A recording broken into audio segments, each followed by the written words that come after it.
Admiral Kincaid muttered, squinting at the display. The alien battleship, if you could even call that pretentious glass ornament a battleship, hung in space before the fleet, its crystalline structure shimmering with what was clearly meant to be intimidating bioluminescence. Lieutenant Commander Nikolai Petrov snorted beside her. What's that old Earth saying? All hat, no cattle? That's Texas specifically, but yeah, point taken, Kincaid said, leaning back in her command chair and crossing her arms. They've been broadcasting the same message for the last hour. Behold the might of the Zrixian Empire and all that jazz. I'm starting to think they expect us to surrender just from looking at their pretty light show. The bridge of the UES Thermopylae hummed with activity, but there was no tension in the air. The crew of Earth's flagship, like its commander, seemed more annoyed than concerned by the alien fleet that had appeared at the edge of Sol's heliosphere 3 days ago. Petrov pulled up the technical specs that their sensors had gathered. Their main weapon seems to be some kind of directed energy beam.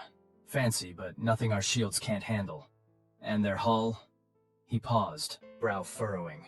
Ma'am, according to these readings, their hull is actually crystalline. Like literal space crystal.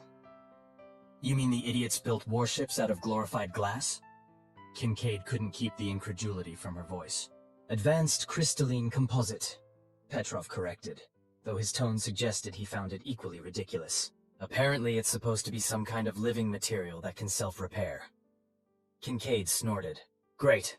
So instead of proper armor, they've got the space equivalent of a healing crystal. Fantastic. Communications Officer Devin Walsh cleared his throat. Admiral, we're receiving another transmission from the Zrixian flagship. They're requesting permission to board for diplomatic talks. Oh, are they now? Kincaid straightened in her chair. Put them through. The main view screen flickered to life, displaying what humans had collectively decided looked like a cross between a giant mantis and a jellyfish. The Zrixian diplomat's translucent appendages waved in what was probably supposed to be a regal manner. Greetings, primitive species of Sol 3, the alien's translator intoned. The glorious Zrixian Empire has deemed your solar system worthy of our attention. We offer you the unprecedented honor of peaceful integration into our collective. You may present your surrender at your convenience. Kincaid blinked slowly, deliberately. Let me get this straight. You park your fancy disco balls at the edge of our system, wave your tentacles around, and expect us to just roll over? The Zrixian diplomat's appendages stiffened. Perhaps you misunderstand. The Zrixian armada has never been defeated in battle. The magnificence of our battlecruisers alone has caused 17 species to surrender without a single shot fired. Uh-huh, Kincaid nodded. And did any of those 17 species have FTL capabilities? A pause. Well, no, but nuclear fusion? Not exactly. Antimatter weaponry? The alien's appendages were now vibrating with what might have been indignation. Your technological advancement is irrelevant. The Zrixian Empire spans 12 star systems. Petrov leaned toward Kincaid and whispered, That's cute. Should we tell them the Terran Alliance has colonized 27? Kincaid waved him off, but couldn't suppress her smirk. Tell you what, Ambassador. I'm sorry, I didn't catch your name. Supreme Diplomatic Envoy First Light through Morning Dew, the alien replied stiffly. Right, Dew. Here's what we'll do. You're so confident in your magnificence? Fine, I propose an exchange. You send a delegation to tour our flagship and we'll send one to yours. A little show and tell between potential friends. The alien's bioluminescence flickered in what intelligence briefings suggested was their equivalent of a thoughtful expression. This is unusual, but acceptable. The glory of Zrixian engineering will surely humble your primitive minds. Looking forward to it, Kincaid said dryly. We'll prepare a shuttle to receive your delegation in 2 hours. After the transmission ended, Walsh turned to her with raised eyebrows. Are you sure about this, Admiral, inviting them aboard? Kincaid grinned. It wasn't a particularly nice grin. Oh, absolutely. In fact, I want engineering to give our guests the full tour, especially the weapons systems and the engine room. Ma'am? Petrov looked confused. Lieutenant Commander, have you ever seen a peacock strut its stuff? Of course. And have you ever seen what happens when you put that peacock next to an actual predator? Understanding dawned on the officer's face, followed by a slow smile. Ah, we're going to scare the living daylights out of them, aren't we? Diplomatically, of course, Kincaid replied, standing up. I want the Thermopylae looking her absolute best. Spit and polish, people. Let's show these pompous jellyfish what a real warship looks like. First light through morning dew had expected many things from the human's vessel. Crude technology, barbaric design, perhaps even pathetic attempts to copy Zrixian aesthetics. What the diplomatic envoy had not expected was the sheer, terrifying brutality of human engineering. "This is our main corridor," explained the human called Chief Engineer Okafor, a tall female with dark skin and a disconcertingly friendly smile. "We're heading toward the central weapons control hub first." Dew's appendages trembled slightly as they glided along the metal hallway. Everything was angular, harsh, functional. Nothing like the elegant flowing curves of Zrixian architecture. Most disturbing was the complete lack of decorative bioluminescence. How did they even navigate in such sterile surroundings? "Your ship seems very solid," Dew remarked, trying to be diplomatic. "Thermopylae's outer hull is 60 meters of layered titanium tungsten alloy, carbon nanotube mesh, and reactive armor," Okafor said cheerfully, as if describing a pleasant garden. "She can take a direct hit from most known weapons and keep on fighting." One of Dew's junior diplomats, Third Ripple on Silent Lake, trembled so violently that his translator glitched. 60 meters? But how does it move?" The human laughed. "Oh, the hull's just the beginning. Wait until you see the engines." The Zrixian delegation exchanged nervous glances as they were led into a cavernous room filled with screens, control stations, and humans in various uniforms tapping away at interfaces. "Welcome to weapons control," announced another human, this one with facial hair and a red uniform. "I'm Commander Zhao, Tactical Officer. This is where we coordinate all offensive and defensive systems aboard the Thermopylae." Dew floated forward cautiously. "I notice your control systems are remarkably manual." Zhao nodded. "Absolutely. We found that while AI assistance is valuable, having human operators make the final decisions gives us tactical flexibility that fully automated systems lack."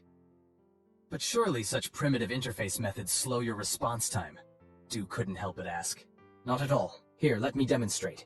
Zhao turned to a young human at a nearby station. "Ensign, run simulation Delta 9. "Aye, sir," the ensign replied, fingers dancing across her control panel. The main screen lit up with a tactical display showing the Thermopylae surrounded by enemy vessels. Vessels that looked unnervingly similar to the Zrixian battlecruisers. "This is a standard defensive scenario," Zhao explained as the simulation played out. "Multiple hostiles approaching from different vectors." Dew watched in growing horror as the simulated Thermopylae unleashed a barrage of weapons that could only be described as excessive. Missiles, energy beams, kinetic projectiles, and several weapons Dew couldn't even identify erupted from the human vessel, reducing the simulated attackers to space debris in seconds. "Our reaction time from threat detection to full weapons deployment is approximately 2.3 seconds, Zhao said casually. "We can sustain maximum offensive output for roughly 6 hours before needing to cool the systems or rearm." Third Ripple on Silent Lake was now visibly shaking. 6 hours? "And that's just conventional weapons," added Okafor with an unnervingly bright smile. "Would you like to see our strategic options?" "Perhaps we should continue the tour," Dew suggested hastily. The next stop was even worse. The engine room of the human vessel was a nightmare of barely contained destructive potential. Massive cylinders glowed with ominous blue light, while technicians monitored readouts with the casual indifference of beings who had grown comfortable working next to apocalyptic forces. "These are our primary antimatter reactors," Okafor explained, patting one of the monstrous cylinders affectionately. "They provide the baseline power for life support, weapons, and sublight propulsion." Antimatter? Dew's translator stuttered. "You harness antimatter for routine power generation?" "Of course." Okafor looked surprised. "Don't you? It's the most efficient energy density you can get without resorting to microsingularities, and those are still experimental." "Experimental," gasped Fourth Shadow over Deep Water, another junior diplomat who had been silent until now. "You experiment with black holes?" "Only tiny ones," Okafor assured them, which was not reassuring at all. "Now, if you'll follow me, I'll show you our FTL drive. We use a modified Alcubierre warp field, but we've made some fascinating improvements to the original concept." By the time the tour reached the ship's foundry, an entire section dedicated to manufacturing replacement parts and ammunition during extended deployments, Dew had seen enough. The humans didn't just build warships. They built self-sufficient engines of destruction that could operate independently for years if necessary. Most horrifying of all was the casual way the humans treated these technologies. They spoke of world-ending power sources as if discussing household appliances. They calibrated planet-killing weapons while making jokes. They had built their flagship not to impress or intimidate, but purely for practical, efficient violence. And Du had arrived with crystalline ships designed primarily to look impressive. Meanwhile, aboard the Zrixian flagship Crystal Dominance, Lieutenant Commander Petrov was trying very hard not to laugh. "And this," announced Grand Technical Overseer 7th Gleam in Winter Dark, "is our primary offensive system." Petrov stared at what appeared to be a giant focusing crystal suspended in the center of a chamber lined with mirrors. "It's very shiny." "The refractor array harnesses the power of our sun gems to create a beam of concentrated light energy," the alien explained proudly. "When fully charged, it can deliver a thermal impact equivalent to your primitive nuclear devices." "Fascinating," Petrov murmured, making notes on his tablet. "And how long does it take to charge between firing sequences?" "Merely 7 of your Earth minutes," the alien boasted. "No other species in known space has achieved such rapid redeployment." Petrov thought about the Thermopylae's main railguns, which could fire continuously at a rate of 6 rounds per minute, each with the kinetic energy roughly equivalent to a small nuclear detonation. He thought about the ship's point defense lasers that could track and destroy incoming projectiles in milliseconds. He thought about mentioning any of this, then decided against it. "Very impressive," he said instead. "May I ask about your defensive systems?" The tour continued through the alien vessel, which Petrov had to admit was aesthetically beautiful. The entire ship seemed to be grown rather than built, with flowing organic lines and surfaces that pulsed with bioluminescent light. Crew members, all variations on the mantis jellyfish theme, floated gracefully through corridors that seemed designed more for ceremony than functionality. What the ship lacked, Petrov noted with growing amazement, was anything resembling serious armor, redundant systems, or sustainable combat capability. The Zrixians had clearly evolved in an environment with minimal predation, and had approached space exploration with the same lack of survival instinct. "Our living hull can repair most damage within hours," 7th Gleam explained as they passed a section where the crystalline material seemed to be growing before their eyes. "We have never needed crude metal barriers when our ships can heal themselves."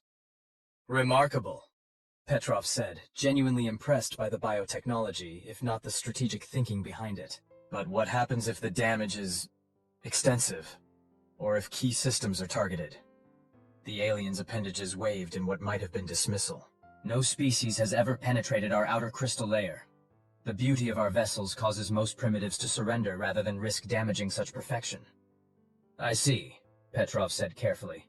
He decided not to mention that the standard procedure for human naval engagements was to target enemy weapons, propulsion, and command systems, usually simultaneously, with overwhelming force. Beauty wouldn't enter into the calculation at all. The final stop on the tour was the Zrixian Command Center, a spectacular chamber dominated by a floating 3-dimensional display of the surrounding space. Here, High Commander First Storm over Ancient Ocean greeted the human delegation with formal courtesy. "What do you think of our magnificent vessel, humans?" the commander asked, appendages arranged in what intelligence suggested was a posture of pride. "Does it not inspire awe in your primitive hearts?" Petrov chose his words with diplomatic care. "It is certainly unlike anything in the human fleet, High Commander. The biotechnology alone is worth further study." "Indeed," the alien's translator conveyed smugness. "Perhaps now you understand why resistance would be futile. Our 12 battlecruisers could reduce your homeworld to ash if we so desired." Petrov smiled blandly. "I appreciate the tour, High Commander. I look forward to continuing our diplomatic discussions." As the human delegation prepared to return to their shuttle, Petrov overheard 2 Zrixian officers communicating, their translators inactive. His universal translator, considerably more advanced than the diplomatic version the Zrixians were using, picked up the conversation effortlessly. "The humans seem unimpressed," one officer was saying. "Perhaps their species lacks the sensory capacity to appreciate true beauty." "Or perhaps," the other replied, "they are simply too primitive to understand the power they face. Their metal vessel is crude and inelegant, clearly inferior." Petrov smiled to himself. Oh, they were in for such a surprise. When both delegations had returned to their respective vessels, Admiral Kincaid called a briefing in the Thermopylae's war room. "Report, Lieutenant Commander," she said as Petrov took his seat. "Well," Petrov began, bringing up his notes on the central display. "Their ships are exactly what they appear to be. Glorified art projects. The crystalline material does have impressive self-repair capabilities, but it's structurally about as robust as high-grade glass. One good hit from our main guns would shatter it. Weapons? A single directed energy weapon that takes 7 minutes to recharge between shots. No missile systems, no kinetic weapons, minimal point defense. They're basically one-shot wonders, and not particularly wonderful shots at that. Propulsion? Some kind of bioelectric pulse drive. Efficient for its type, but nothing close to our capabilities. They have FTL, but it's slow. Maybe 20 light-years per standard week at maximum output. Kincaid leaned back in her chair, expression balanced between amusement and concern. So they're completely outmatched, but don't know it. That's my assessment, yes. Petrov confirmed. Their entire strategy seems to be based on looking intimidating enough that no one actually fights them. And how did they react to our ship? Chief Engineer Okafor grinned. Their chief diplomat was practically leaving a slime trail of terror by the time we finished the tour. I showed them the antimatter reactors and mentioned the experimental microsingularity research, and I think one of them actually fainted. The weapons demonstration didn't help, Commander Zhao added. When I ran the combat simulation, the junior diplomat started vibrating so hard I thought he might phase through the deck plating. Laughter rippled around the table, but Kincaid held up a hand. As entertaining as this is, we have a diplomatic situation to resolve. These Zrixians may be technologically outmatched, but they're clearly expansionist. If they're used to species surrendering at first sight, they might not know how to back down gracefully. You think they might actually attack? Walsh asked, sounding incredulous. People and aliens do stupid things when their pride is wounded, Kincaid replied, especially if they've never faced real consequences before. She turned to the diplomatic officer. Commander Reyes, what's your assessment? Commander Elena Reyes, who had been quietly analyzing the data from both delegations, looked up from her tablet. Their social structure appears to be hierarchical and based largely on aesthetic achievement and perceived grandeur. Losing face would be catastrophic for the leadership. However, they also show signs of being highly practical when presented with overwhelming evidence. So if we can demonstrate our superiority without humiliating them publicly, they might back down, Kincaid asked. Precisely, Reyes nodded. They need a way to retreat that preserves their dignity. Kincaid drummed her fingers on the table, thinking. All right, here's what we're going to do. Walsh, open a channel to the Zrixian flagship. I want to speak with their commander. A few moments later, the familiar translucent form of High Commander First Storm over Ancient Ocean appeared on the main screen. Admiral Kincaid, the alien's translator intoned. Have you considered our generous offer of peaceful integration? I have indeed, High Commander, Kincaid replied smoothly. And I have a counter-proposal. It seems our species have much to learn from each other. Your biotechnology is quite remarkable, and perhaps there are aspects of human engineering that might interest you as well. The aliens' appendages shifted in what the humans now recognized as thoughtful consideration. The Council of Illumination has authorized me to inform you that we are re-evaluating our expansion policies. Perhaps there are benefits to collaboration that we had not previously considered. I'm glad to hear it, Kincaid said. What do you say to a demonstration? A friendly competition, if you will. Your finest battlecruiser against our flagship. Not combat, she clarified quickly, but a series of challenges to compare capabilities. Speed, maneuverability, defensive systems, purely for mutual understanding. The alien commander's bioluminescence flickered rapidly. You wish to race? Among other things, Kincaid nodded. Think of it as a cultural exchange through technology. Much more civilized than threatening to reduce planets to ash, don't you think? There was a long pause as the alien seemed to consider this. Finally, it responded. This is acceptable. We will demonstrate the superiority of Zrixian engineering through peaceful means. When do you wish to begin this competition? Let's say 6 hours from now. That should give both sides time to prepare. We'll transmit suggested parameters for the demonstration shortly. After the transmission ended, Petrov looked at Kincaid with raised eyebrows. A space race, really? Trust me, Kincaid grinned. It's the perfect solution. They get to show off, we get to show off, and nobody has to die because some jellyfish gets their tentacles in a twist. And when we inevitably outperform them in every category? Reyes asked. Then we graciously acknowledge their strengths, express interest in cultural exchange, and suggest that perhaps our species might benefit from peaceful coexistence rather than integration. You think they'll just accept that? Walsh sounded skeptical. Kincaid's expression turned serious. They'd better, because Plan B is a lot less diplomatic. 6 hours later, the UES Thermopylae faced the Zrixian battlecruiser Crystal Dominance in the empty space between Earth and Mars. The rest of both fleets maintained position at a respectful distance, watching the proceedings via long-range sensors. "This is ridiculous," muttered Petrov as he monitored the tactical display. "It's like putting a Formula One car against a horse-drawn carriage." "A very pretty horse-drawn carriage," Kincaid corrected absently. "And that's the point. Let's make sure our telemetry is transmitting clearly to their vessel. I want them to see exactly how outmatched they are." The first challenge was simple. Acceleration from standstill to maximum sublight speed, followed by a rapid deceleration to 0. The Crystal Dominance went first, its bioluminescent hull pulsing as it gathered energy. It surged forward with surprising grace, accelerating steadily until it reached what their sensors indicated was its maximum velocity, approximately 0.15 c. "Not bad," Okafor commented from the engineering station. "For biological propulsion, that's actually impressive." After the alien vessel had returned to its starting position, it was the Thermopylae's turn. Kincaid nodded to the helm. "Lieutenant Lee, show them what we've got. Full military power." "Aye, Admiral.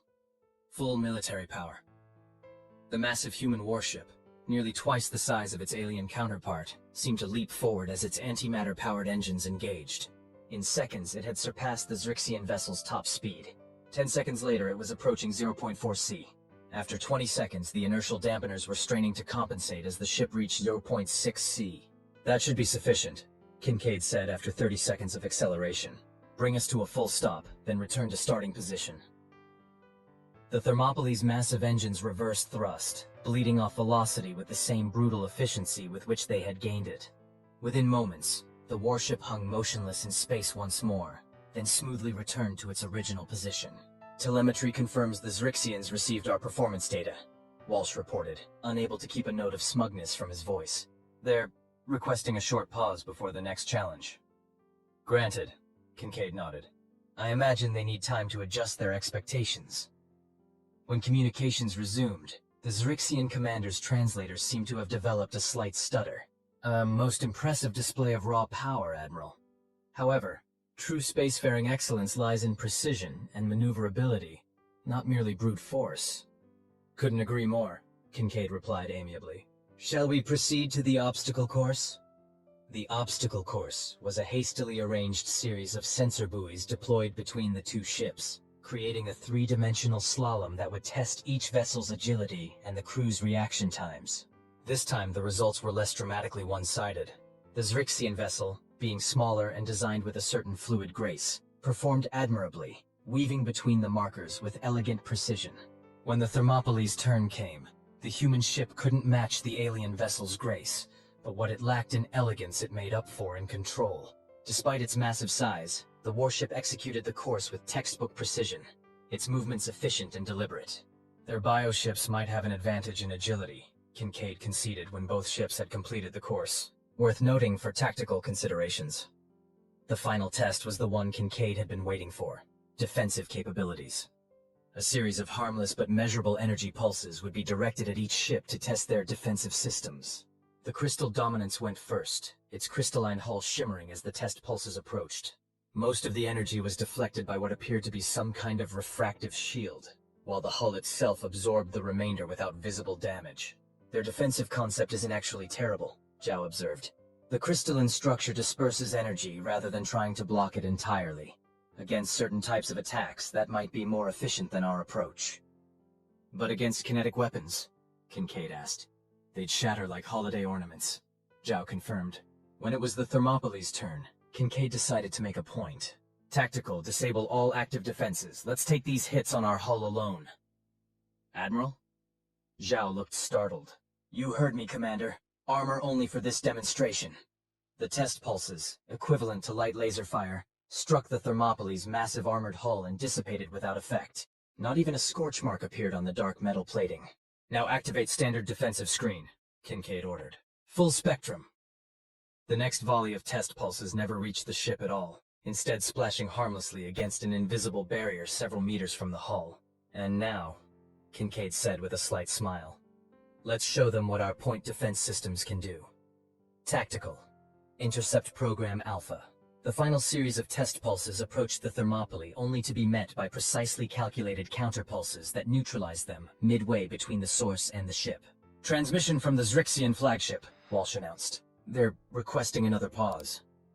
Take all the time you need, Kincaid replied generously. In the command center of the Crystal Dominance, chaos reigned.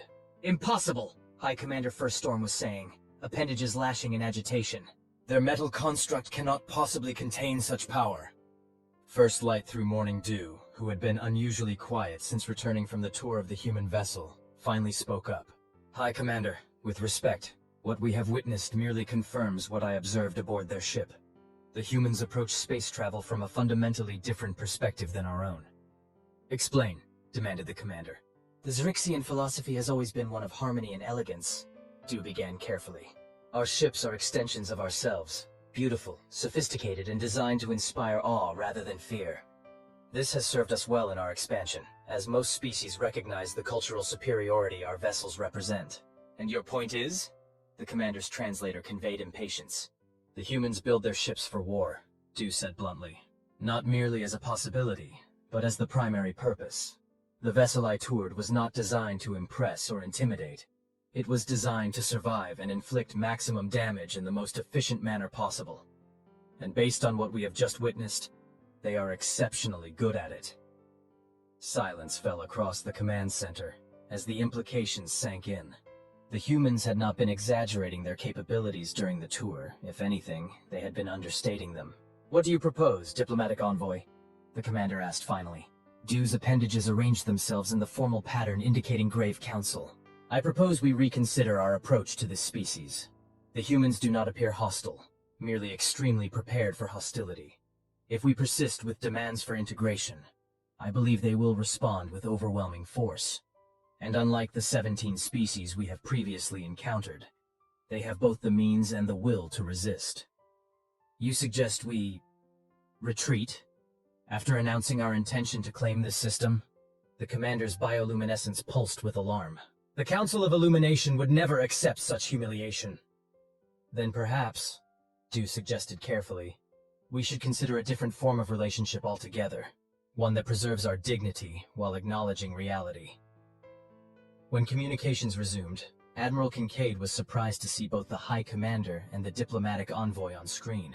Admiral, First Light Through Morning Dew began. The glorious Zrixian Empire has reconsidered its position regarding your solar system. Oh? Kincaid raised an eyebrow. Yes, the diplomat continued. Upon further reflection, we believe that your species possesses certain technical capabilities that make you uniquely qualified for a more equal arrangement than we initially proposed. I'm listening, Kincaid said, keeping her expression neutral despite the victory she could sense approaching. The Zrixian Empire would like to propose an alliance rather than integration, the alien announced. A mutual exchange of knowledge and resources that would benefit both our civilizations. Our biological engineering combined with your mechanical expertise could lead to advancements neither of us could achieve alone. Kincaid allowed herself a small smile. That's certainly a more interesting proposition than surrender. I believe my government would be open to discussing such an arrangement, provided certain conditions are met. Such as? The High Commander asked warily. First, recognition of Terran sovereignty over all currently claimed systems. Second, establishment of clear borders and diplomatic protocols. Third, cultural and scientific exchange programs that benefit both sides equally. The two aliens conferred briefly before responding. These terms are acceptable as a starting point for negotiations, the diplomat said finally. Excellent, Kincaid nodded. I'll inform Earth Central immediately. In the meantime, perhaps your fleet might be more comfortable taking up orbit around Jupiter rather than maintaining position at the edge of our system. We'd be happy to provide coordinates for a stable parking orbit. Plenty of interesting moons to observe while we work out the details. The suggestion, effectively moving the alien fleet farther from Earth while framing it as hospitality, was not lost on the aliens, but they accepted graciously enough. As a gesture of good faith, we accept your suggestion, the High Commander said. The Zrixian fleet will relocate to observe your Jupiter, while diplomatic channels are established. After the transmission ended, the bridge crew of the Thermopylae let out a collective breath. Did we just turn a potential invasion into a research exchange program? Petrov asked, sounding slightly dazed. Diplomacy backed by overwhelming firepower, Kincaid replied with a shrug. Works every time. So what happens now? Walsh asked. Kincaid leaned back in her command chair, watching as the alien fleet began to move away from Earth's orbital path. Now we teach some glass jellyfish how real warships are built, learn how to grow crystalline computers, and hope like hell they don't have any friends out there who are actually dangerous. And if they do? Petrov raised an eyebrow. Kincaid's expression hardened momentarily. Then we'll be ready for them too. That's what humanity does. We prepare for the worst while hoping for the best. And so far, it's kept us alive in a universe that's both more wonderful and more terrifying than we ever imagined. 3 months later, Admiral Kincaid stood in the observation lounge of Jupiter Station, watching as human engineers worked alongside Zrixian biotechnicians on what was being called the Hybrid Project, an experimental vessel combining Zrixian crystalline biotechnology with human military engineering. It's going to be ugly as sin, commented Petrov, who had joined her at the viewport. Half battleship, half jellyfish. But effective, Kincaid replied. Their regenerative hull material coupled with our armor concept?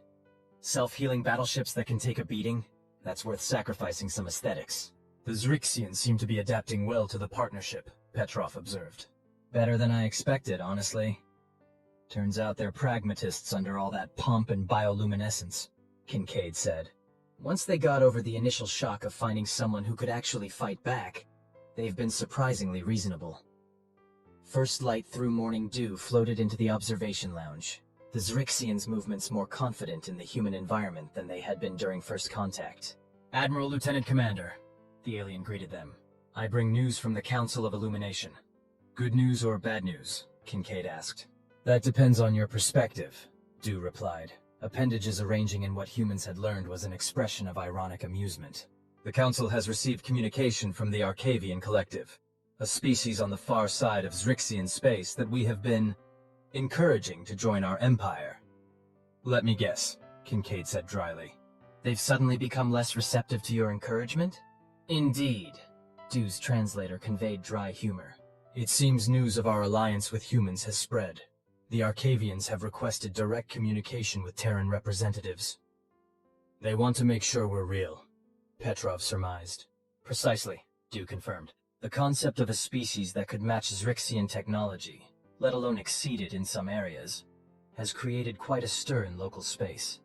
Several civilizations that were considering integration with our empire are now reconsidering their options. Sorry about that, Kincaid said, not sounding sorry at all. Do not be, Dew replied, surprising both humans. My government has come to recognize that expansion through intimidation has limitations, particularly when one eventually encounters a species that cannot be intimidated. The aliens' appendages shifted in what the humans now recognized as thoughtful consideration. The Council of Illumination has authorized me to inform you that we are re-evaluating our expansion policies. Perhaps there are benefits to collaboration that we had not previously considered. That's surprisingly mature of them, Kincaid remarked. We have existed for 12,000 of your years, Dew replied with dignity. We may be vain, but we are not stupid. Only the truly foolish fail to adapt when presented with new information. Like the information that some species build warships that can actually fight instead of just looking pretty, Petrov asked with a grin. Precisely. Dew's bioluminescence pulsed, and what humans had learned was laughter. Though I maintain that your vessels are aesthetically deficient. They're not meant to win beauty contests, Kincaid shrugged. They're meant to win wars. A concept we are beginning to appreciate, Dew acknowledged. Which brings me to the true purpose of my visit. The Council has received disturbing reports from the edge of known space. It seems another expansionist power has been detected moving toward both our territories. Kincaid straightened, her expression turning serious. Hostile? Unknown, but they do not respond to communication attempts. And they have already absorbed 2 minor civilizations at the periphery of our sensor range. Not big on diplomacy then, Petrov noted grimly. Indeed. The Council formally requests that a joint Zrixian-Terran task force be assembled to investigate this potential threat. Your military expertise combined with our sensory capabilities would make for an ideal reconnaissance mission. Kincaid and Petrov exchanged looks. I'll need to consult with Earth Central, Kincaid said finally. But I don't anticipate any objections. If there's a new player moving into the neighborhood, we definitely want to know about it sooner rather than later. Excellent. Du's appendages arranged in formal gratitude. I shall inform the council. How soon might such a task force be ready? The Thermopylae can be prepared in 48 hours, Kincaid replied without hesitation. Assuming your vessels can match that timeline? The crystal dominance stands ready, Du confirmed.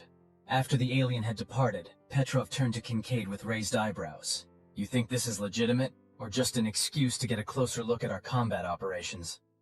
Probably both, Kincaid admitted. But it doesn't matter. If there is a threat out there, we need to know about it. And if the Zrixians are fishing for intelligence... She shrugged.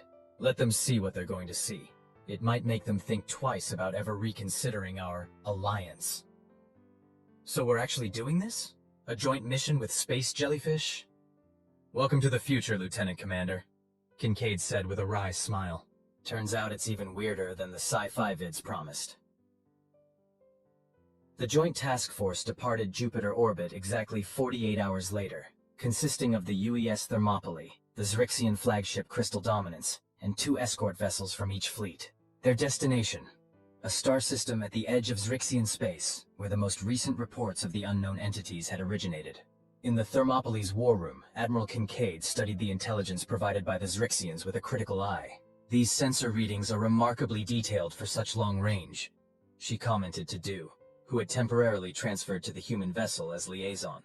The crystalline matrices of our ships are particularly sensitive to certain types of energy emissions, the alien explained.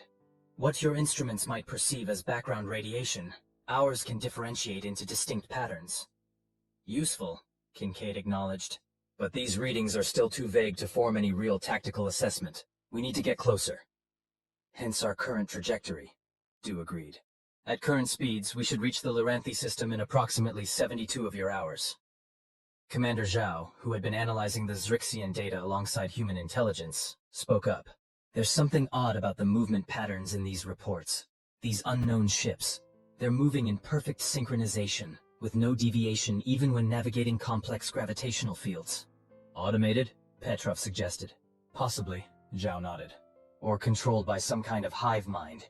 Either way, it suggests a level of coordination beyond what we typically see even in highly disciplined fleet operations. Kincaid frowned.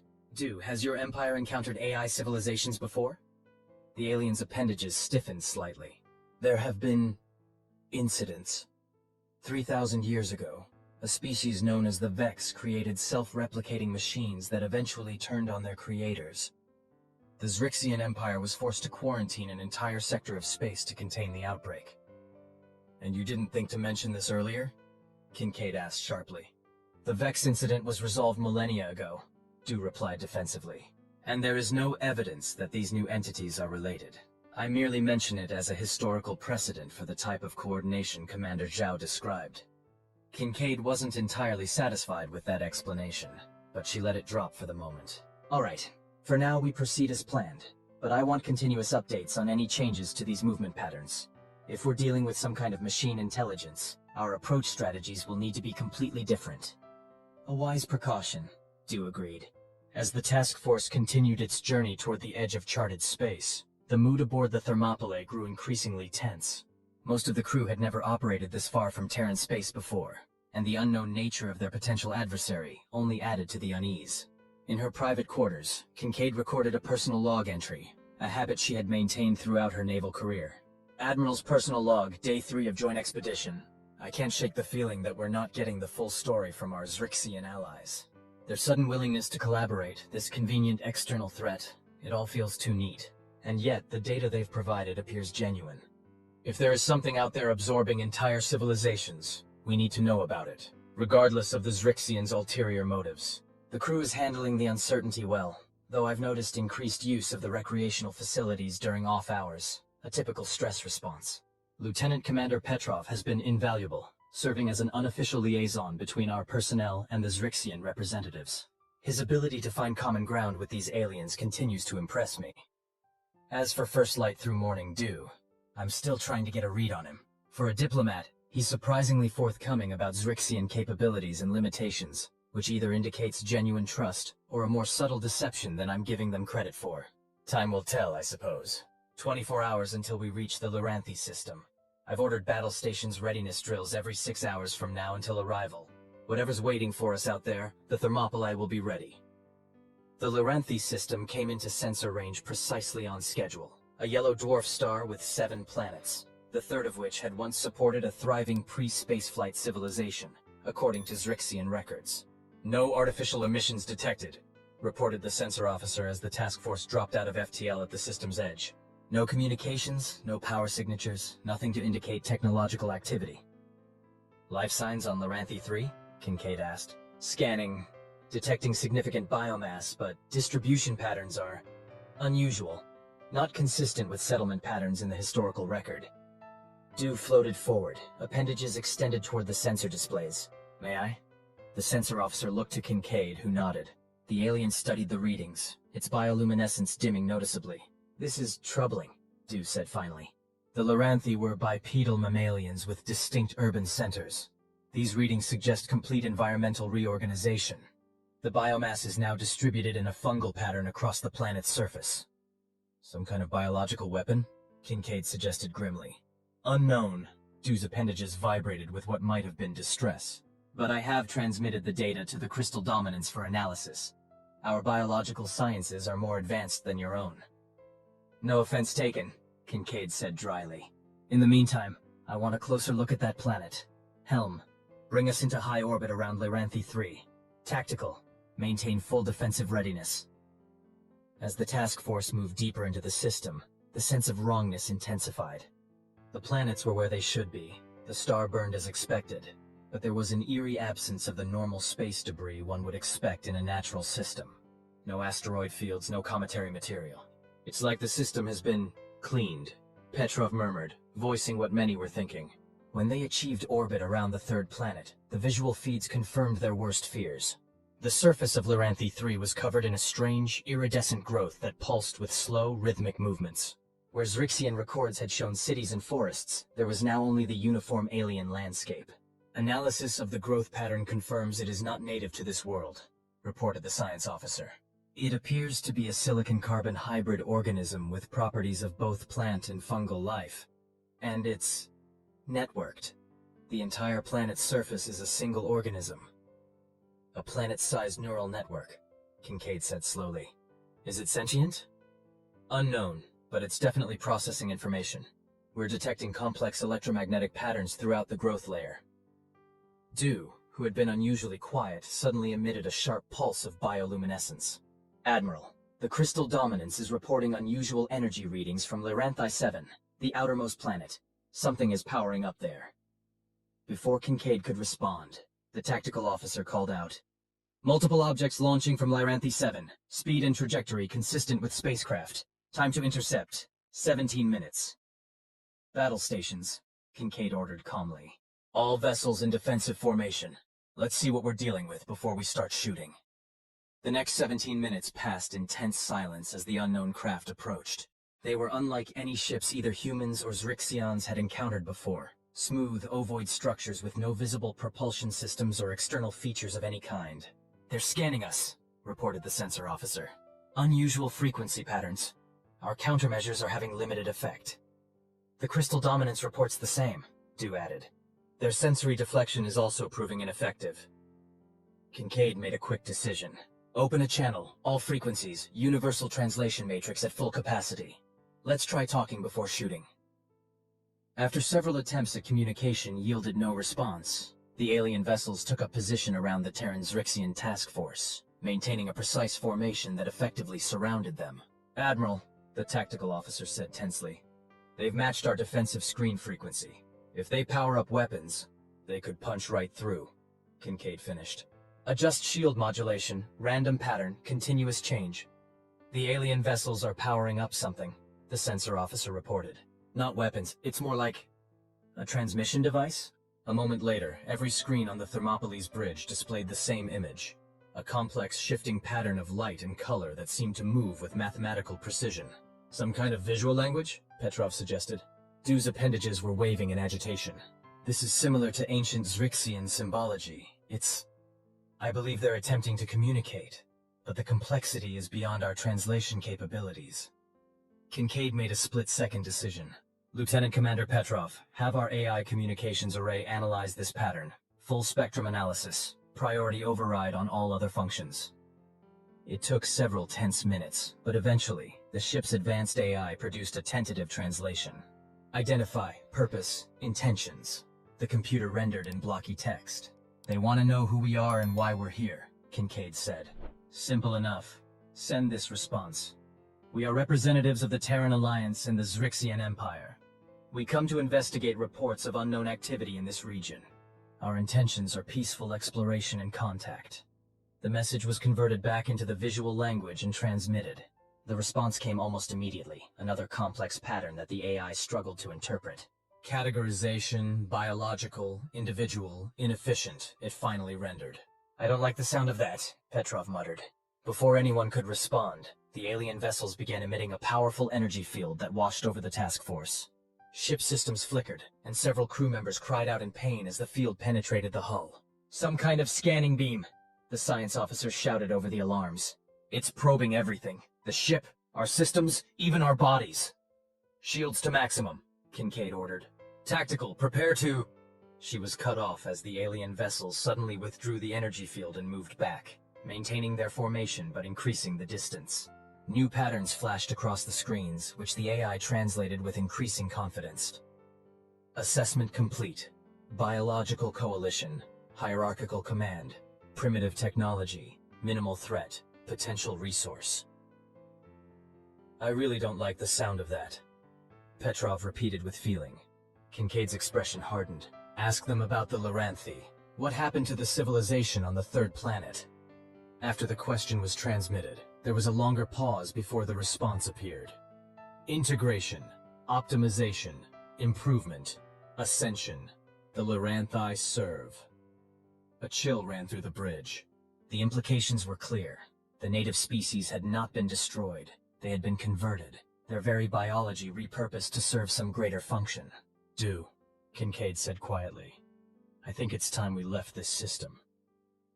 The alien's bioluminescence had dimmed to almost nothing, a sign of extreme distress.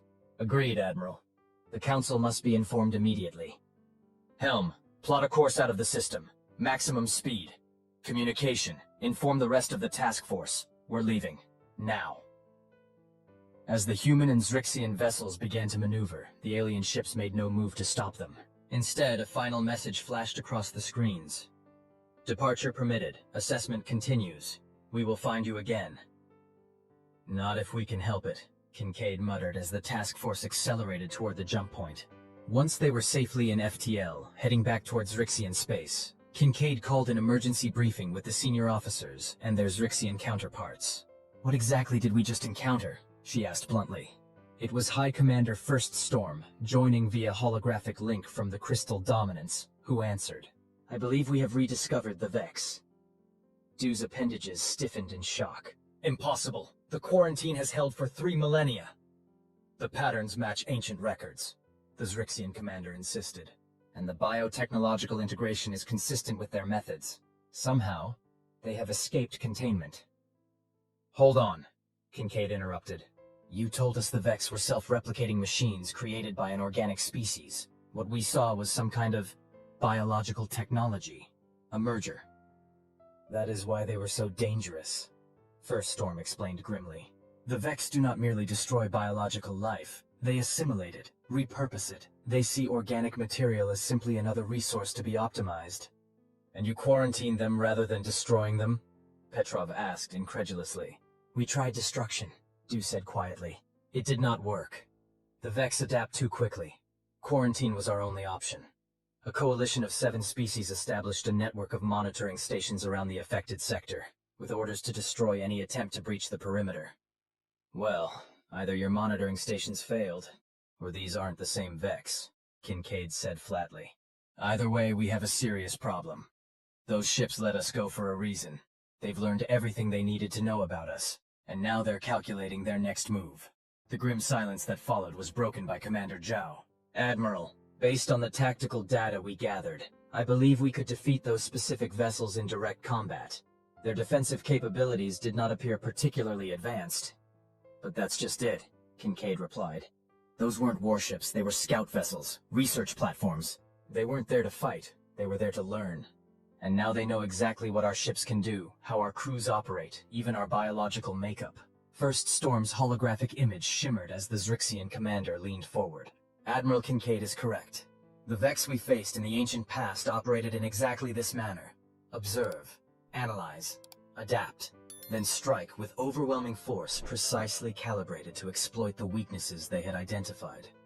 Then we need to prepare, Kincaid said decisively. Not just our task force, but both our civilizations.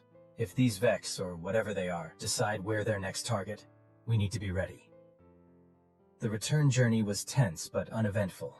As they neared Zrixian space, Kincaid spent long hours in her quarters reviewing historical records the Zrixians had shared about their previous encounter with the Vex. The more she read, the more concerned she became. The original Vex conflict had nearly destroyed the Zrixian Empire at the height of its power.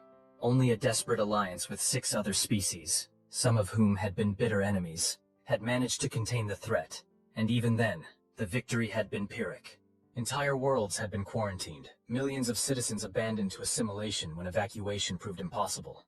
And now, somehow, the Vex had returned, or perhaps they had never truly been contained at all. When Dew visited her quarters on the final day of the journey, Kincaid didn't bother with diplomatic niceties. "Your empire knew this was a possibility," she said accusingly. "That's why you were so quick to form an alliance with us after your initial assessment of our capabilities.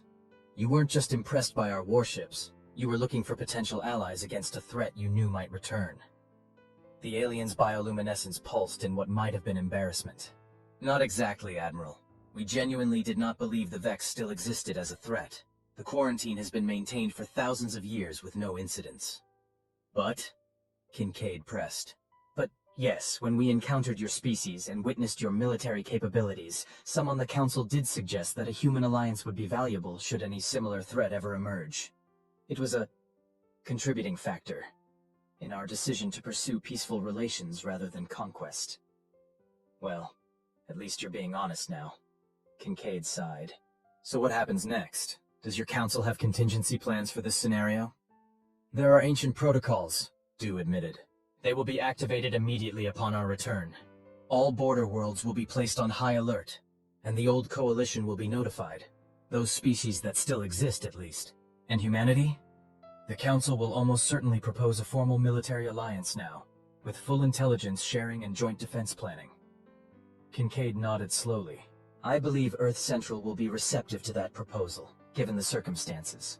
The Vex, if that's what they are, clearly represent a threat to both our civilizations." Indeed, Dew's appendages arranged in a pattern Kincaid had come to recognize as sincere appreciation. "I must confess, Admiral, when our fleet first encountered your species, I believed you to be dangerously militaristic, a civilization so focused on warfare that you had sacrificed beauty and harmony in pursuit of destructive power. And now? Now I understand that your approach to space exploration was shaped by wisdom we lacked. The universe is not always kind to emerging civilizations. Perhaps if the ancient Zrixians had built warships instead of crystalline artwork, the original Vex conflict might have ended differently." Kincaid smiled wryly.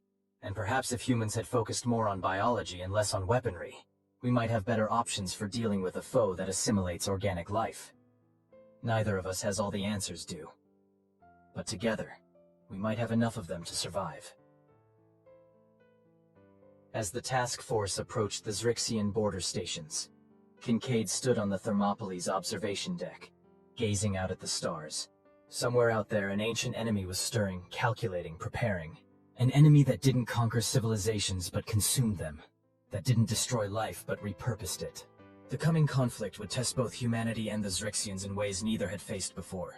But standing there, watching as the crystalline Zrixian ships flew in formation alongside the angular, armored hulls of the human vessels, Kincaid felt a flicker of hope. The Zrixians had beauty and biological mastery. Humanity had grit and guns. And maybe, just maybe, that combination would be enough to face whatever was coming. When Commander Petrov joined her at the viewport, she didn't turn away from the stars. "You know," she said quietly, "when I joined the Navy, I never expected first contact to involve jellyfish with superiority complexes.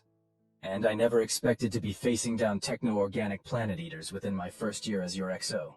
Petrov replied with a grim smile. "Life's full of surprises. That it is, Lieutenant Commander, Kincaid agreed. That it is. She turned away from the viewport, straightening her uniform with practiced precision. Now, let's go prepare to fight a war against an enemy that turns people into fungus. I'm pretty sure they didn't cover that at the Academy. As they walked together toward the bridge, Kincaid couldn't help but think about how quickly everything had changed. 3 months ago, the Zrixians had arrived at Earth expecting easy conquest, and had instead found a species that had spent its entire history preparing for threats exactly like them. Now both civilizations faced something far worse, an enemy that neither pretty ships nor powerful guns might be enough to defeat. It would take everything both species had learned, all their respective strengths combined, to face what was coming. The irony wasn't lost on her. Humanity's obsession with building better weapons, the very trait the Zrixians had initially found so primitive and disturbing, might well be the factor that saved both their civilizations from extinction. And in the end, wasn't that the most human story of all? Building the biggest stick not because you wanted to use it, but because someday, somewhere, something would come that made you desperately glad you had.